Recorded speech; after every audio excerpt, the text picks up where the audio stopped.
Selamat pagi Sobat Molar. Selamat pagi Sobat Molar. Tetap produktif, tetap sehat selalu ya. Saat ini saya akan berbagi tentang kondisi mulut. Bagaimana kondisi mulut kita itu ada dua macam, yaitu biasanya basah atau asam. Nah, pada kondisi gigi, pada kondisi mulut yang basah atau asam itu sering ditemui biasanya. Kalau kondisi mulut basah itu sering ditemui, kondisi mulut basah itu yang jelas terlihat di rongga mulut itu biasanya banyak terdapat karang gigi biasanya.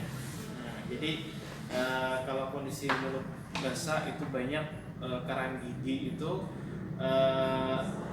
terdapat di mulut, di gigi dan bagian gigi. Dan kalau kondisi mulut asam itu biasanya karang giginya nggak ada, tapi giginya biasanya keropos. Karena karena kondisi asam tersebut melarutkan lapisan email gigi, lapisan terluar gigi itu, akhirnya gigi jadi rusak, keropos, akhirnya banyak yang karies dan berlubang, biasanya seperti itu kalau kondisi mulut asam. Jadi kenalilah kondisi mulut kita. Jadi untuk lebih tahunya sebenarnya kita mengukur. Kalau saya biasanya sebagian kadang pasien saya coba ukur untuk mengetahui kadar ke pH mulutnya apakah itu asam dan basah. Nah, jadi kita cek pakai kertas indikator test paper ini untuk melihat kondisi mulut pasien apakah asam, basah atau normal. Nah, jadi pH mulut itu ada, kalau sesuai dengan tes indikator ini, kalau dites pakai ini biasanya kalau pH mulut orang itu biasanya rendah, itu biasanya warnanya lebih ke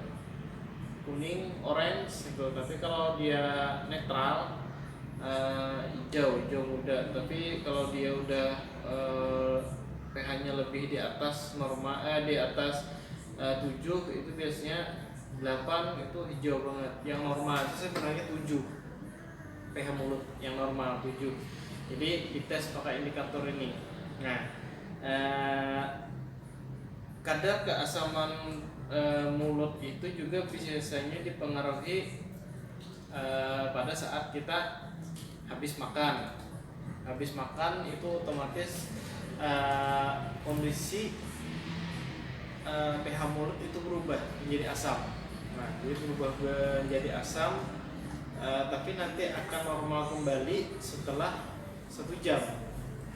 Nah, jadi setelah makan, kondisi mulut kita itu berubah menjadi asam, tapi normal kembali setelah 1 jam.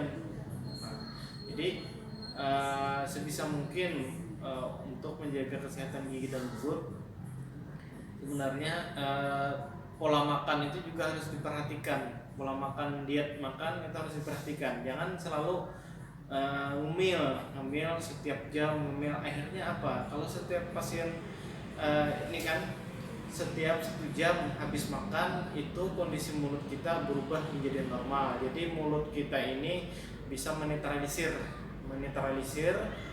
kembali ke pH normal.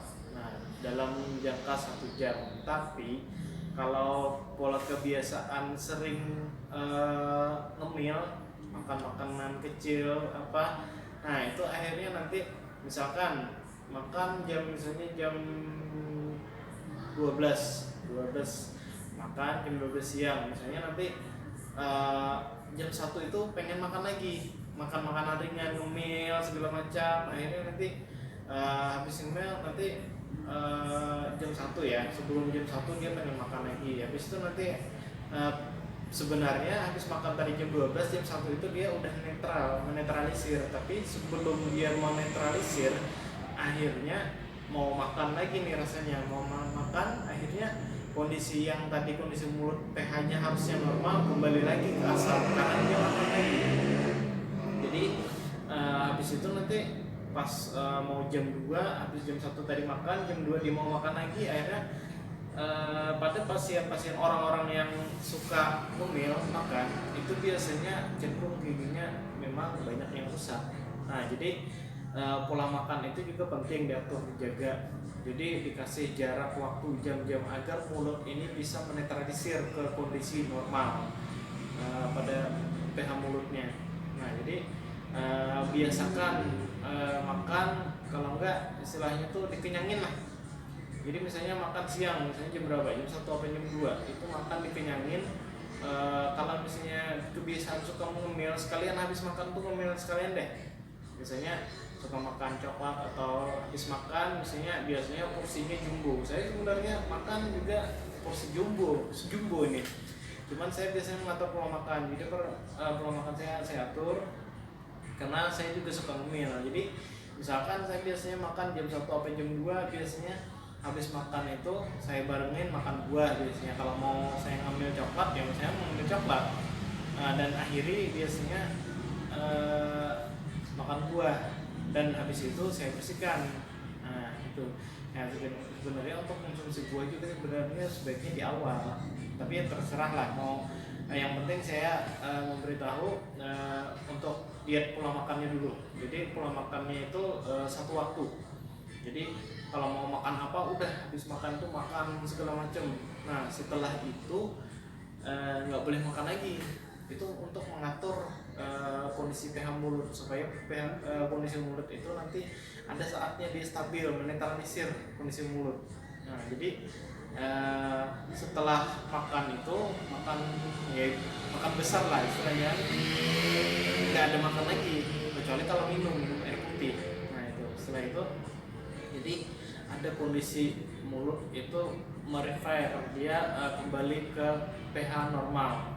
Nah itu jadi pada orang yang perokok itu makanya biasanya ditemukan bagi orang yang perokok dan suka ngemil, biasanya itu pasti kebanyakan giginya rusak. Apalagi kalau perokok ini biasanya kalau ngerokok biasanya ini temannya nih ya pasti teh atau kopi biasanya. Nah sedangkan minum teh atau kopi itu biasanya nggak diminum langsung habis ya, biasanya diminumnya itu biasanya mungkin hampir satu gelas itu ya, satu gelas kopi itu biasanya diminum hampir 1 jam.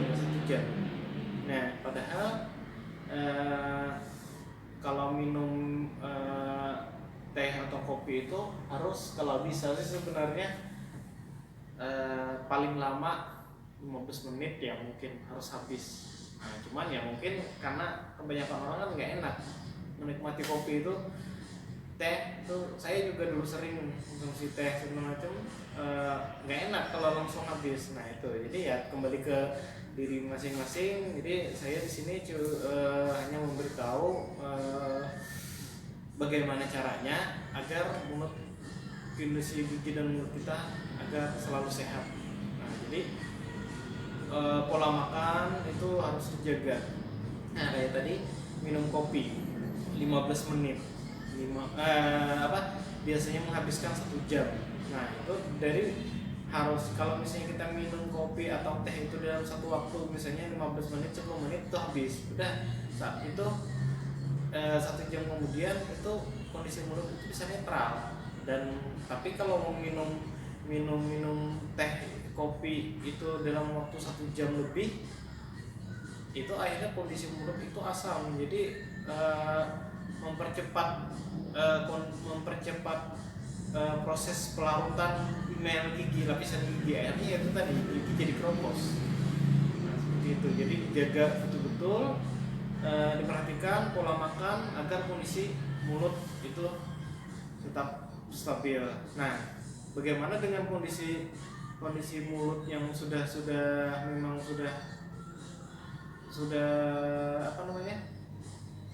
sudah asam, karena banyak memang gigi yang itu ya, itu harus biasanya ada terapi, pemberian obat atau semacam, ada terapi-terapi tertentu lah yang dilakukan untuk mengembalikan bagaimana kondisi mulut agar bisa kembali normal. Saya juga dulu sebelumnya, saya juga waktu sebelum jadi dokter ya, waktu masih sekolah SMA itu suka banget ngemil, dan gigi saya memang banyak yang keropos.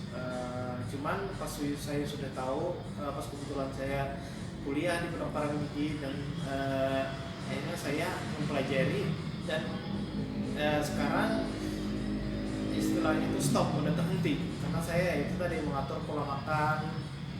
Bagaimana habis makan itu dibersihkan. Setiap makan bukan tidak mesti harus dibersihkan pakai sikat gigi. Justru ada yang menyebutkan, artikel-artikel habis makan itu tidak boleh sikat gigi, yaitu tadi penyebabnya karena habis makan kondisi mulut itu berubah jadi asam. Saat kita sikat gigi itu, apalagi cara sikat giginya salah, itu akhirnya bisa memperparah, melarutkan lapisan email gigi seperti ini. Kondisi sikat gigi itu merusak lapisan gigi kalau habis makan. Makanya biasanya paling enggak 1 jam habis makan itu didiamkan dulu, habis itu baru sikat gigi. Dan saya pernah mencoba mengukur dengan kertas indikator ini. Jadi habis makan saya ukur. Caranya mengukur ini menggunakan ini dengan air ludah. Jadi habis makan saya meludah di pot kecil.